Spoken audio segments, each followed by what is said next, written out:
அனைவருக்கும் வணக்கம். அனைவருக்கும் வணக்கம். அனைவருக்கும் வணக்கம். அனைவருக்கும் வணக்கம். அனைவருக்கும் வணக்கம். ஏன் இத்தனை வணக்கம் சொல்றேன் அப்படின்றது உங்க எல்லாருக்கும் ஓரளவுக்கு தெரிஞ்சிருக்கும். தெரியாதவங்களுக்கு தெரிஞ்சுக்கிறதுக்கு இந்த வீடியோ ஒரு வாய்ப்பா இருக்கும். அதுக்கு முன்னாடி நம்மளுடைய ஆதிஸ்வரன் ஸ்டோரி டைம்ஸ் சப்ஸ்கிரைப் பண்ணாமல் பார்க்குறவங்க உடனே சப்ஸ்கிரைப் பண்ணுங்க. அப்பதான் உங்களுக்கு நோட்டிஃபிகேஷனில் காட்டும். அப்பதான் நீங்க நம்மளுடைய வீடியோக்குள்ள உடனடியாக பார்க்க முடியும், கண்டு ரசிக்க முடியும். அப்புறம் அதில் சில விஷயங்கள் உங்களுக்கு தேவைப்படும். அதே போல் உங்கள் நண்பர்கள்லாம் இந்த வீடியோவை ஷேர் பண்ணுங்கள்.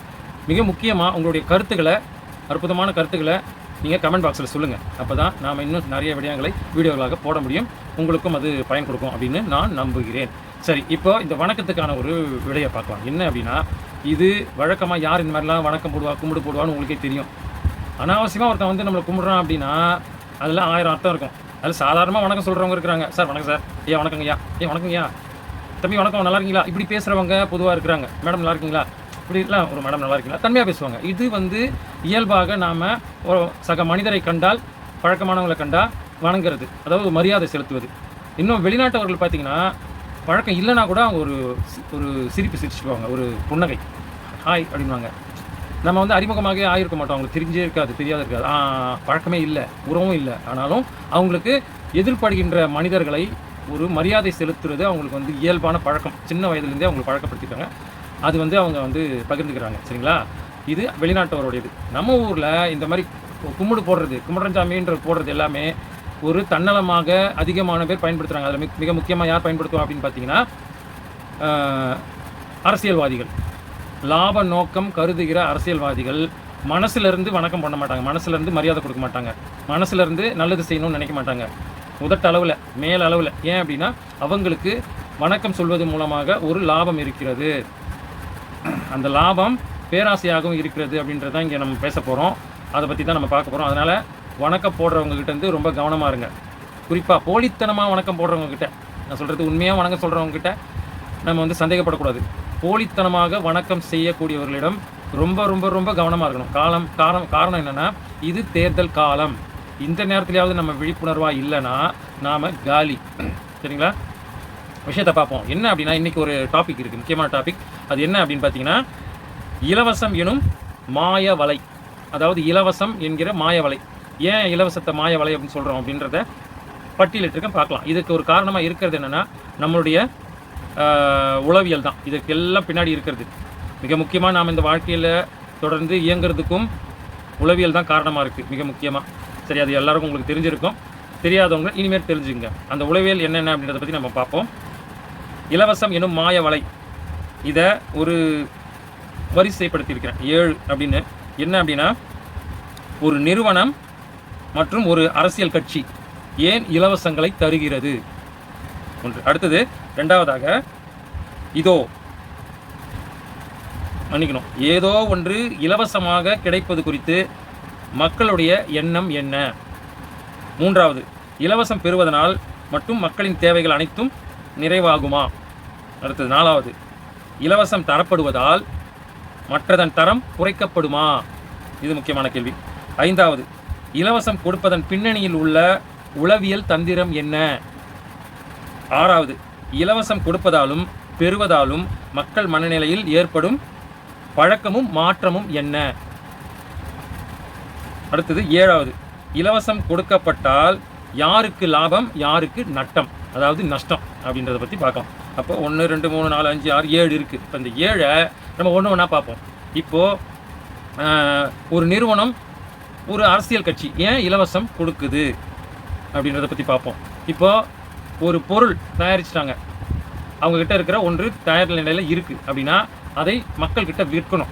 அந்த விற்கணும் அப்படின்னா அப்போ அவங்க என்ன தந்திரங்கள் கடைப்பிடிக்கிறாங்க, அந்த நிறுவனம், அந்த கடை மூலமாக, அப்புறம் அந்த முகவர்கள் மூலமாக ஒரு இதை வந்து உத்தியை கடைப்பிடிக்கிறாங்க. அதாவது வியாபார தந்திரம். அது என்னதுக்கு அப்படின்னா, அந்த பொருள் நல்லதாகவும் இருக்கலாம் அல்லது தரம் குறைந்ததாகவும் இருக்கலாம்.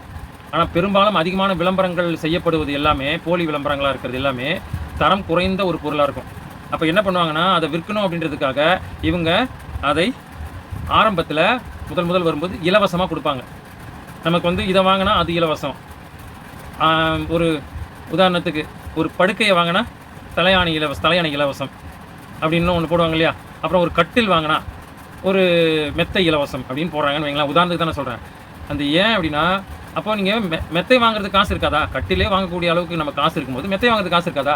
தலையணை வாங்குறதுக்கு காசு இருக்காதா? மெத்தையை வாங்கும்போது தலையணை வாங்க காசு இருக்காதா? இருக்கும். ஆனால் உங்களுக்கு அந்த இலவசம் ஒன்று வந்து நமக்கு ஒன்றும் காசு இல்லாமல் கிடைக்குதா அப்படின்னும் போது அப்போ நமக்கு வந்து அது தூண்டப்படுது. அப்புறம் அந்த தரம் குறைந்ததை கூட நீங்கள் இலவசத்துக்கு கொடுத்துட முடியும். தரமான ஒன்றை விற்கிறதுக்கு தரம் குறைந்ததை இலவசமாக கொடுத்துட முடியும். அப்படி கொடுத்துட்டா நாம் வாங்கி உடனே அவங்களுக்கு அந்த வியாபாரத்தை கொடுத்துருவோம். அப்போ அவங்களுக்கு லாபம் கிடைக்கிறது. அப்போ அதிக லாபம் கிடைக்கிறதுக்காக என்ன பண்ணலாம்? இலவசத்தை கொடுக்கலாம் அப்படின்ற நிலைக்கு அந்த நிறுவனம் வருது. அதே போல தான் அரசியல்வாதிகளும் இப்போ வந்து தேர்தல் நெருங்கும் போது நலத்திட்டங்கள் செய்கிற மாதிரி எல்லாருக்கும் கொடுக்குறாங்க. வாக்குறுதி இலவசமாகவே அள்ளி தெளிக்கிறாங்க இஷ்டத்துக்கும். 30 லட்சம் பேருக்கு நாங்கள் வேலை கொடுப்போம். அவர் இன்னொரு கட்சி வந்து சொல்கிறார் நாங்கள் 40 லட்சம். இவங்க 30னா அவங்க 40 சொல்லுவாங்க, இவங்க 10னா அவங்க 20 சொல்லுவாங்க. இப்படி இன்னொருத்தர் வந்தாருன்னா இப்படி சொல்லுவார், 6 சிலிண்டர் தருவோம், அன்னபூரணி இப்படிலாம் சொல்லுவாங்க நிறைய. ஆனால் இதெல்லாம் சாத்தியப்படுமா அப்படின்றத டக்குன்னு நம்மளோட எண்ணம் வந்து யோசிக்க தோணாது. இவங்க வந்து அதை செய்கிறாங்களா, பரவாயில்லையே அப்படின்றது தான் தோணும். ஏன்னா நம்ம வந்து இல்லாத நிலையில் இருக்கிறோம் அப்படின்றத இவங்க உணர்ந்து அதை செய்கிறாங்க. ரெண்டாவது, இலவசமாக எது கிடைச்சாலும் உடனே அது தரம்லாம் இருக்கா இல்லையா பார்க்க மாட்டான். பின்னாடி இதை இலவசத்தை கொடுத்து என்னெல்லாம் இவன் வாங்க போகிறான், பெற போகிறான், கொடுங்க போகிறான் நம்மகிட்ட அப்படின்றத யோசிக்க மாட்டோம். இந்த நேரத்துக்கு ஒன்று கிடைக்குதா உடனே வாங்கி போட்டுப்போம், அப்போ இவருக்கு நம்ம வந்து ஆதரவு தெரிவிப்போம் அப்படின்ற அளவுக்கு அரசியல்வாதிகளோட மயங்குறாங்க மக்கள். சரிங்களா? அதனால தான் அரசியல்வாதிகள் இந்த இலவசத்தை வந்து கொடுக்குறாங்க. இப்போ 5 ஆண்டு இருக்குன்னு வைங்களேன், 5 ஆண்டில் 4 ஆண்டு 4.25 ஆண்டுக்கு இவங்க எதுவுமே செய்தில்லை. 4 ஆண்டில் எதுவுமே செய்யலை. அப்போ திடீர்னு இப்போ வந்து அறிவிப்பு, திடீர்னு 5000 கொடுக்கறது, 3000 கொடுக்கறது, இவர் 2000, நான் வந்தால் உடனே வராதவங்க என்ன பண்ணுவாங்க, நான் வந்தால் 2500 கொடுப்பேன், இப்படிலாம் சொல்கிறது இருக்குல்ல. இது எல்லாமே வந்து ஏமாற்றுக்கான ஒரு வழி, நம்மளை ஏமாற்றுவதற்கு வழி. அதுதான் அது. சரிங்களா? அடுத்தது, ஏதோ ஒன்று இலவசமாக கிடைப்பது குறித்து மக்களுடைய எண்ணம் என்ன? இதுதான் இங்கே முக்கியமானது. பார்த்துங்க, இன்னொரு முக்கியம் என்னென்னா, இப்போ ஏதோ ஒன்று இலவசமாக கிடைக்குது அப்படின்றதுனால நம்மளுடைய மனநிலை என்னவாக இருக்கும் சொல்லுங்கள்.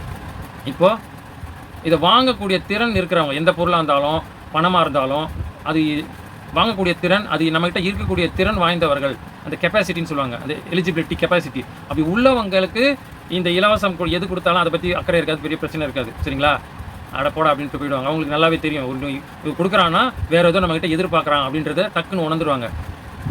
ஆனால் இல்லாத நிலைமையில் இருக்கிறவங்க மனநிலை என்னவாக இருக்கும்? சரி நம்மகிட்ட தான் இல்லையே, சரி இவங்க கொடுக்குறதையாவது வாங்கிப்போம் அப்படின்னு வாங்குவாங்க. வாங்கும்போது அந்த எண்ணம் என்னவா மாறும்? அப்படி ஒருத்தர் நமக்கு உதவி கொடுக்குறாங்க, உதவி பண்ணுறாங்க, கொடுக்குறாங்க, இல்லாத ஒன்று கொடுக்குறாங்க அப்படின்னா அவங்க மேலே நமக்கு ஒரு நல்ல அபிப்பிராயம் ஏற்படும். இப்போவே நமக்கு கொடுக்குறாங்கன்னா இவங்களை வந்து அதிகாரத்தில் அமர்த்தினால் இன்னும் எவ்வளவு கொடுப்பாங்க. இந்த கம்பெனி பொருளையே நம்ம தொடர்ந்து வாங்கிட்டு இருந்தால், இந்த பிராண்டையே வாங்கிட்டு இருந்தால், இந்த பிராண்டுக்கே ஆதரவு கொடுத்துட்டு இருந்தால் நமக்கு இன்னும் எவ்வளோ இலவசமாக கிடைக்கும், நன்மை கிடைக்கும்னு நினச்சி அவங்க மேலே அப்படியே நல்ல அபிப்பிராயம் ஏற்பட்டு உடனே அவங்கள அரவணைக்க ஆரம்பிச்சிருவாங்க. அவங்கள அதிகாரத்தில் அமர்த்த ஆரம்பிப்பாங்க. அந்த எண்ணம் அதில் இலவசத்தில் வருது. சரிங்களா? அப்போ அந்த இல்லாத நிலைமையில் இருக்கிறவங்களுக்கு இந்த இது வருது.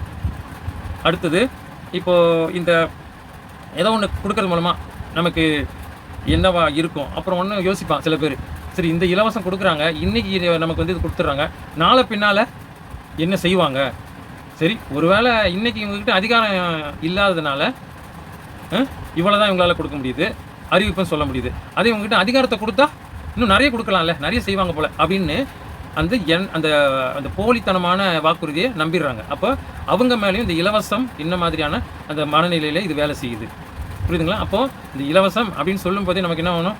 நம்ம காசு கொடுக்காம ஒன்று வாங்குறோம்ல, அப்போ அது நமக்கு லாபம் தான், அப்போ அதை வாங்கி குவிச்சு வச்சுக்கலாம் அப்படின்ற எண்ணப்போக்கு அதில் வரும்போது என்ன ஆகும்? நமக்கு உழைத்து நமக்கு பணம் சேமித்து அல்லது அதிகமான வருமானத்தை ஈட்டி ஒரு சுய தொழில் தொடங்கி பெரிய நிறுவனராக தொழிலதிபராக நாம் மாறணும். அதன் மூலமாக நம்ம காசு கொடுத்து பொருள்களை வாங்கணும், காசு கொடுத்து உணவு வாங்கணும், காசு கொடுத்து எதை வேணாலும் வாங்கி நம்ம பயன்படுத்தணும் தேவைக்கு அப்படின்ற அந்த எண்ணப்போக்கு மாறிவிடும். காலப்போக்கில் சொல்கிறேன், காலப்போக்கில் மாறிடுச்சுன்னா இலவசத்துக்காக கையேந்தி ஏங்கி நிற்கிற காலம் வரும். அடுத்து வந்தால் என்ன இலவசம் கொடுப்பாங்க அப்படின்ற எண்ணம் வரும். இவர் டிவி கொடுத்தாருன்னா அவர் ஃப்ரிட்ஜ் கொடுப்பாரான்னு யோசிப்போம், அவர் ஃப்ரிட்ஜ் கொடுத்தாருன்னா இவர் வந்து வாஷிங் மிஷின் கொடுப்பாரான்னு யோசிப்போம், அவர் வாஷிங் மிஷின் கொடுத்தாருன்னா இவர் வீட்டு உபயோகப் பொருள் அத்தனையும் தருவாரான்னு யோசிப்போம். ஒருத்தர் சிலிண்டர் கொடுப்பாரா? இப்போ சிலிண்டர் காலம், கேஸ் சிலிண்டர் இல்லாமல் போச்சு, எரிவாயு, அதனால் கேஸ் சிலிண்டர் கொடுப்பாரா? 12 மாதத்துக்கு 12 கொடுத்தாருன்னா நல்லா இருக்குமே, 6 கொடுத்தாரு நல்லா இருக்குமே அப்படின்னு யோசிக்க தோணும். ஆனால் இந்த விலைவாசி ஏற்றம் எல்லாருக்கும் எல்லாமே கிடைக்கணும், இப்போ மக்களுடைய வரிப்பணம் எப்படி உற்பத்தி ஆகுது, அதன் மூலமாக தானே மக்களுக்கு அரசு செய்ய முடியும் அப்படின்ற யோசனை வராது. அதனால் இதை வந்து இலவசம்னு ஒன்று சொல்லிட்ட பிறகு இந்த யோசனைலாம் வராது. அப்போ இந்த இலவசம் மழுங்கடிக்கிறது. சரிங்களா? அடுத்தது, அப்புறம் இலவசம் பெறுவதனால் மட்டும் மக்களின் தேவைகள் அனைத்தும் நிறைவாகுமா? அடுத்தது தான் வரும். இப்போ இதுக்கு முன்னாடி தான் நம்ம இது சொல்லிட்டு இருந்தோம், கடைசியில் அதை வந்து இப்போ வருது. என்னன்னா, இப்போ இந்த இலவசங்கள்லாம் நம்ம வாங்கிறோன்னு வச்சுங்களேன், இதனால் மட்டும் நம்மளுடைய அனைத்து தேவையும் நிறைவேறிடுமா? சொல்லுங்கள், நீங்களே சொல்லுங்கள். இப்போ அந்த மாதிரி எத்தனையோ தடவை கொடுத்துருக்காங்க, நிறைவேறிச்சா? இப்போ வந்து இலவசமாக கல்வி அரசு வந்து காலமாக கொடுத்துட்டு இருந்தது. மருத்துவமும் அது மாதிரி இலவசமாக கொடுக்குது. மருத்துவமனையில், அரசு மருத்துவமனையில் நிறைய இருக்குது. அதே போல் வேறு என்ன இலவசமாக கொடுக்குது? இப்போ முன்னாடிலாம் தண்ணி கொடுத்துட்டு இருந்தாங்க நமக்கு, குழாயில் வரும்.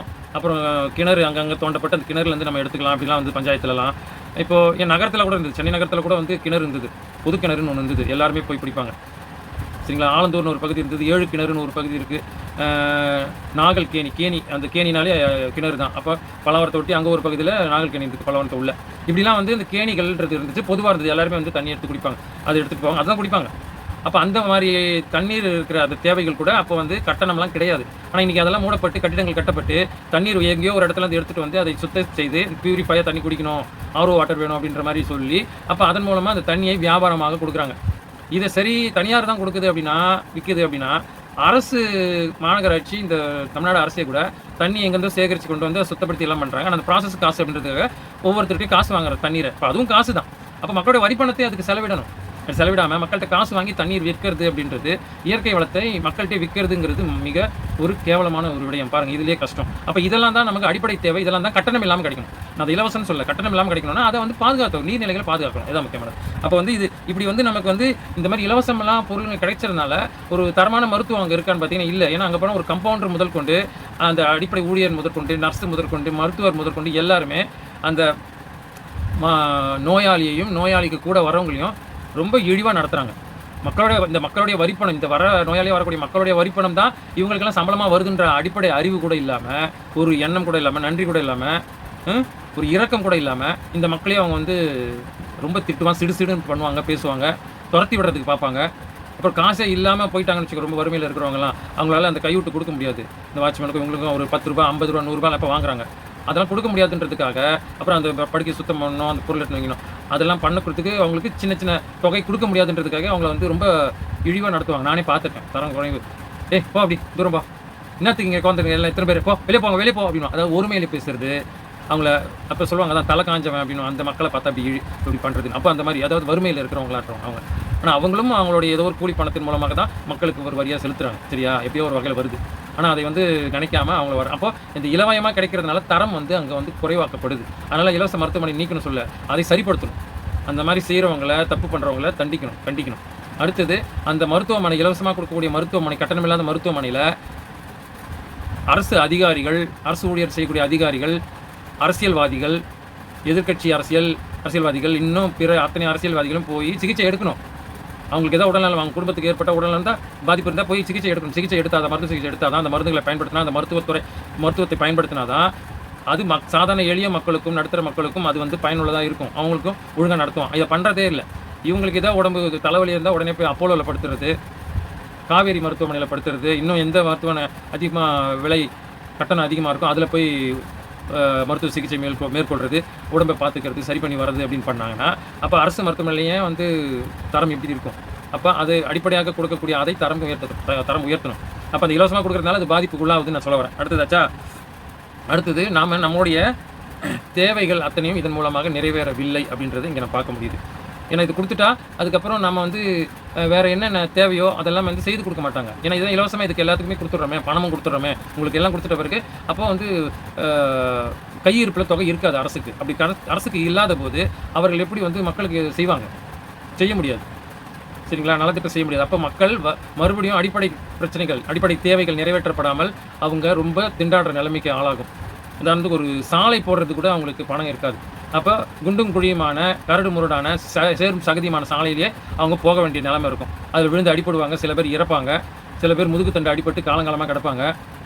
கர்ப்பிணிகள் போக முடியாது, வயதானவர்கள் போக முடியாது, சிறுவர் சிறுமியர் போக முடியாது, மூத்த குடிமக்கள் போகவே முடியாது அந்த சாலையில். இப்படி ஒரு நிலைமையை உண்டாக முடியாது. அதுமாதிரி கால்வாய் அடைப்பு இருந்தாலும் எடுக்க முடியாது. இப்படி பலது இருக்குது. இது இந்த இலவசமாக கொடுக்கப்படுறதுனால இந்த தேவைகள் நிறைவேற்றப்பட முடியாது. அடுத்ததாக, அப்போ இலவசம் தரப்படுவதால் மற்றதன் தரம் குறைக்கப்படுமா? இதுதான். அப்போது ஒரு இலவசமாக ஒரு சில பொருளுக்கு கொடுத்துட்றாங்க, இது எல்லாமே கொடுத்துட்றாங்க அப்படின்னா அப்போ அந்த இலவச பொருளுங்களுக்கு பின்னாடி இருக்குது. உதாரணத்துக்கு ஒரு 5000 ரூபா கொடுக்குறாங்கன்னு வைங்களேன், மாதம் நான் 5000 ரூபா தருவேன், 2500 தருவேன் ஒருத்தர் சொல்கிறார், இன்னொருத்தர் 2000 தருவேன், ஒருத்தர் 4000 தருவேன், ஒருத்தர் 10,000 தருவேன், உங்கள் வங்கியிலே போட்டுருவேன், இப்படிலாம் சொல்கிறாங்கன்னு வைங்க. இப்போ இது கொடுத்துறதுனால இப்போது என்ன ஆகும் அப்படின்னா, நம்மளுடைய இந்த இது இருக்குல்ல, நாம் வாங்கிக்கக்கூடிய பொருளுங்க அல்லது நமக்கு வருமானமாக வரக்கூடியது வருமா? அப்போ அதில் குறைப்பு வரும். எப்படி வரும்? இந்த பணம் தானே இப்படி ஒரு மணி சுழற்சியில் வருது. அதாவது ரொட்டேஷன், மணி ரொட்டேஷன் சொல்லுவாங்க. பண சுழற்சி, காசு பணம் சுழலுது.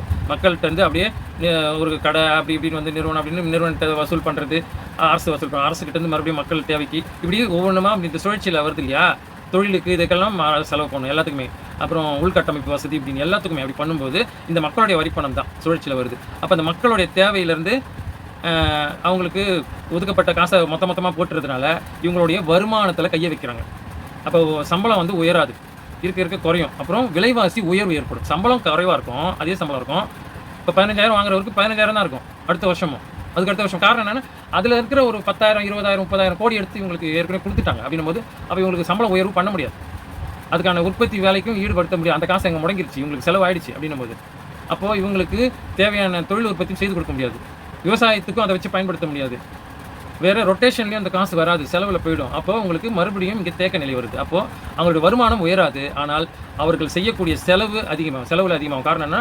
விலைவாசி ஏற்றமாயிடும். அடுத்தது வரி உயரும். இவங்க மேலே இருக்கிற வரி, அதாவது அவங்க இவ்வளோ குறிப்பிட்ட சம்பளம் வாங்கினாங்கன்னா அவங்க வந்து ஒரு வரி கட்டணும். வங்கியை பிடிச்சிரும். அரசு ஊழியராக இருந்தால், தனியார் இருந்தால் அது மறைமுகமான வரி வசூல் பண்ணுவாங்க. இப்படி அரசை பிடிச்சிடும் போது அங்கேயும் பாதிப்பு வருது. அப்போ மறைமுகமான வரி விதிக்கும் போது அரசு ஊழியர் அல்லாத தனியார் வேலை செய்யக்கூடியவங்களுக்கும் அந்த வரி இப்போ எடுத்துக்கிறாங்க.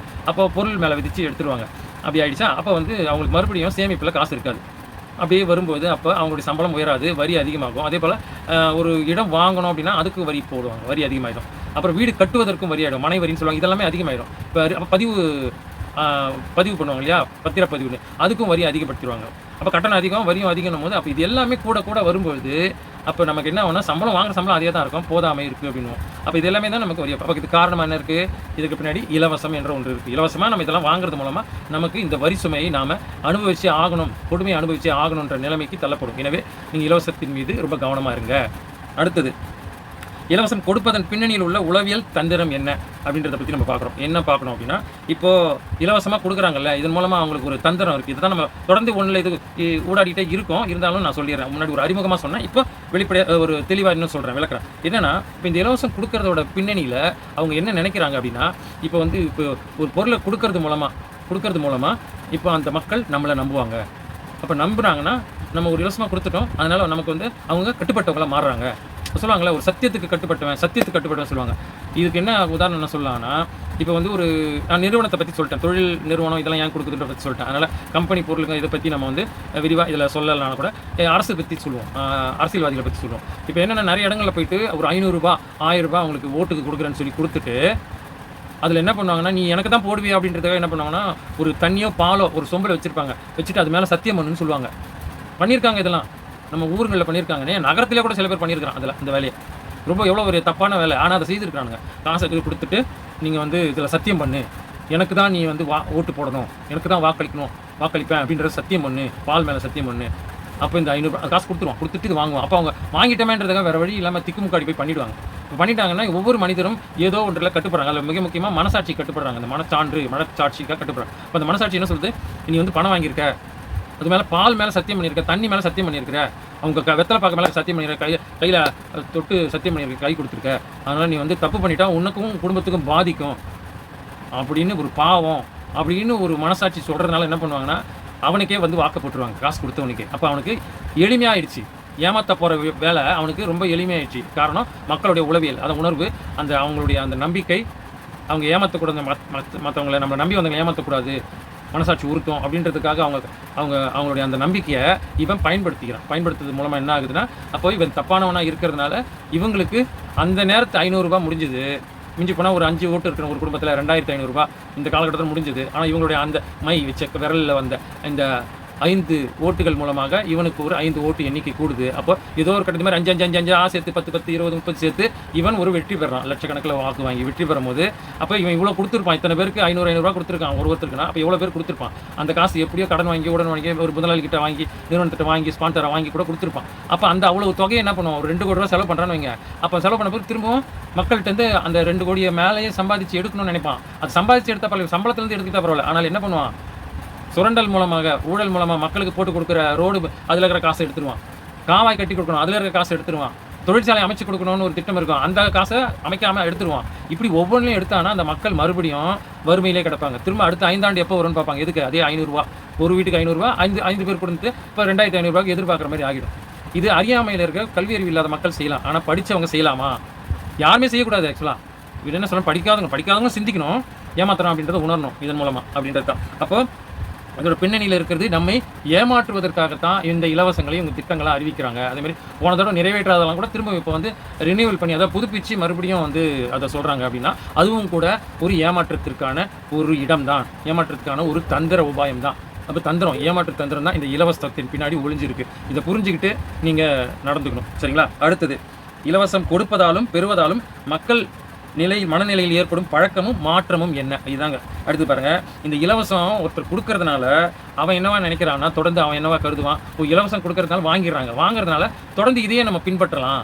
இப்போ இந்த தடவை 2000 ரூபா கொடுத்தோம், அடுத்த தடவை கொஞ்சம் அதே கொடுத்தா நம்ப மாட்டாங்க, அதனால் 2500 கொடுப்போம், அப்போ தான் நம்ம நம்புவாங்கன்னு சொல்லிட்டு 2500 கொடுப்பான். இதனால தான் ஒவ்வொருத்தரும் போட்டி போட்டு ஒவ்வொருத்தரும் என்ன பண்ணுறான், நான் 2500, இன்னொருத்தர் 3000, இன்னொருத்தர் 3500, இப்படியே அவங்க ஏலத்தில் எடுக்கிறது போல் நம்மளுடைய ஓட்டையே ஏலத்தில் எடுக்கிற மாதிரி ஓட்டுக்கு இவ்வளோ விலை நிர்ணயம் பண்ணிடுறாங்க. இப்போ எப்படி கிரிக்கெட் பிளேயர்லாம் வந்து இது ஏலத்தில் எடுக்கிறாங்கல்ல, 500 கோடிக்கு எடுக்கிறான் ஒரு நிறுவனம் ஒரு வீரரை, அது மாதிரி இன்னொரு நிறுவனம் 510 கோடிக்கு கேட்கலான்னு கேட்பான். இதில் எது படியுதோ அந்த ரேட்டுக்கு அவர் போயிடுவார், அந்த நிறுவனத்துக்கு சொந்தமாகிடுவார் குறிப்பிட்ட காலம். அதே மாதிரி நம்மளும் தான் 2500 ரூபா கொடுக்குறவனுக்கு நம்ம ஓட்டு போட அவனுக்கு அடிமையாக ஆகிடும். இப்போ 2000 கொடுக்குறவனுக்குன்னா அவனுக்கு 2000 கொடுக்குறவனுக்கு அடிமை. இப்படி தான் அது. அப்போ நம்மளை வந்து நம்மளுடைய வாக்கு மூலமாக நம்மளை வந்து அடிமையாக மாற்றிக்கிறாங்க. சரிங்களா? கொத்தடிமையாகவும் மாற்றுறாங்க. இதுதான் அது ஒரு மாற்றம். அவன் அதை பண்ணுறான், அதற்கு நாமளும் அப்படி ஆளாயிடுறோம். அடுத்தது, இதே பழக்கமாக இருந்தாலும் அவன் தொடர்ந்து கொடுத்துக்கிட்டே இருப்பான்.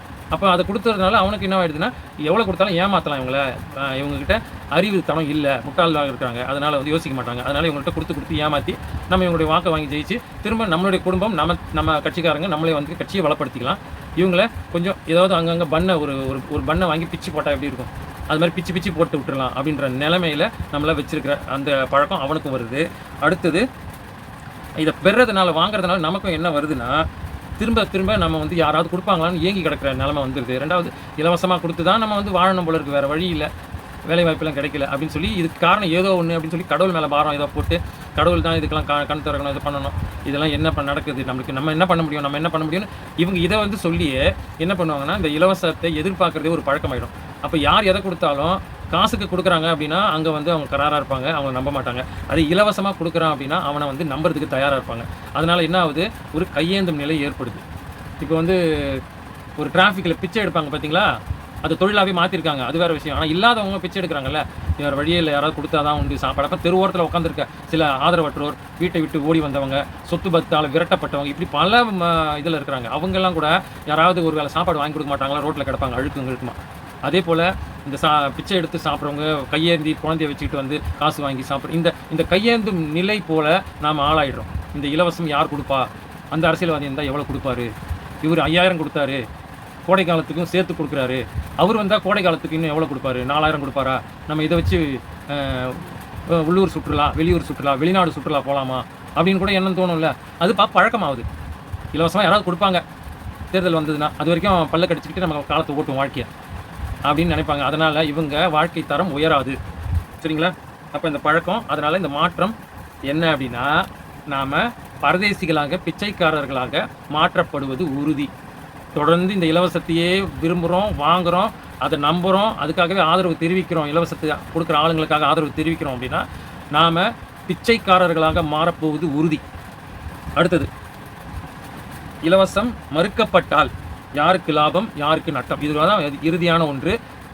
7வது, இலவசம் மறுக்கப்பட்டால் வேணாம் அப்படின்னு ஒதுக்குனா யாருக்கு லாபம், யாருக்கு நட்டம் அப்படின்னு பார்க்கலாம். இப்போ இந்த இலவசம் அப்படின்னு ஒருத்தவங்க கொடுக்க முன் வராங்க அப்படின்னும் போது, குறிப்பாக ஒரு பொருளாக இருக்கட்டும் அல்லது ஒரு இந்த மாதிரி பணமாக இருக்கட்டும், தேர்தல் கால அரசியல்வாதிகள் கொடுக்குற பணம் இதெல்லாம் இருக்கட்டும், இதை மறுக்கிறோம், நம்ம வாங்க வேணாம், எனக்கு இலவசம்லாம் வேணாம்ப்பா, பொருளை தரமாக கொடு அப்படின்னு நம்ம மறுத்தோம் அப்படின்னா, வேணான்னு ஒதுக்கணும்னா நாம் அந்த பொருள் மீது, அந்த அரசியல் கட்சி மீது, அந்த அரசாங்கத்தின் மீது, அவர்கள் அமைக்கக்கூடிய அரசாங்கத்தின் மீது, ஆளுமை மீது, நமக்கான அதிகாரத்தின் மீது தரத்தை நாம் உயர்த்த நினைப்போம். அது தரமாக இருக்கா அப்படின்றத நம்ம கவனிக்கிற அந்த அறிவு அங்கே வேலை செய்யும், தரம் அங்கே வேலை செய்யும். இலவசம் வேணான்னு ஒதுக்குனா, சரிங்களா?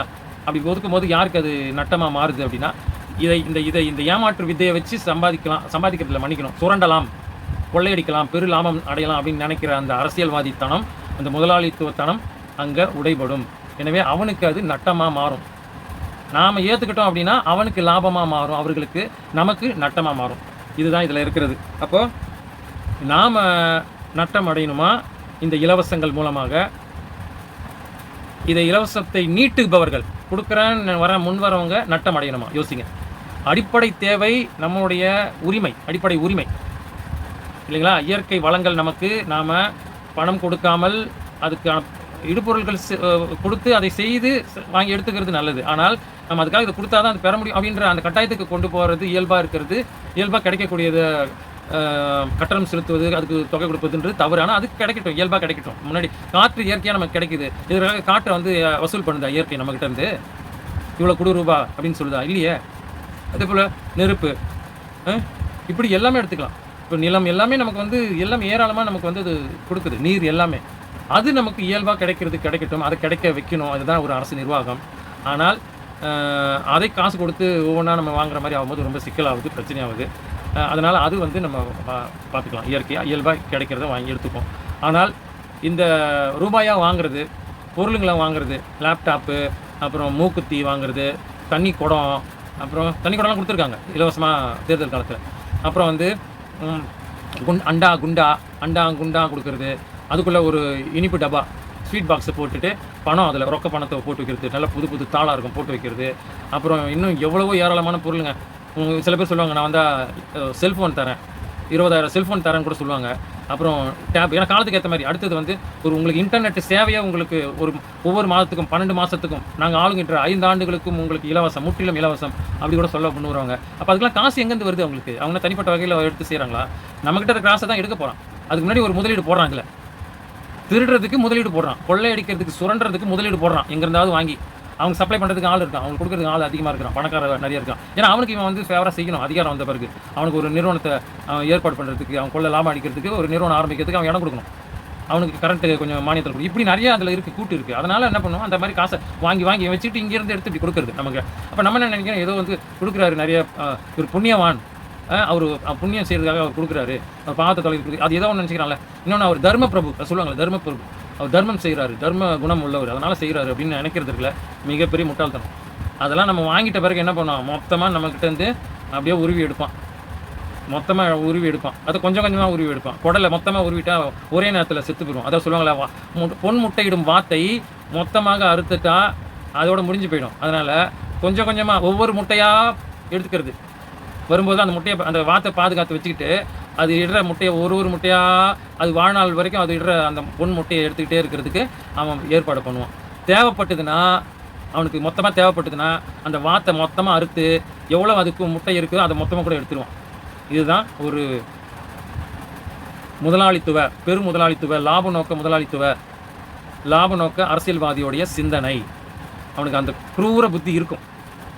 இப்படிலாம் செய்கிறவனை சொல்கிறேன் நான். ஏன்னா அப்படி தான் செஞ்சுருக்காங்க. இன்றைக்கி அவங்களுடைய குடும்பம் வளமாக இருக்குது.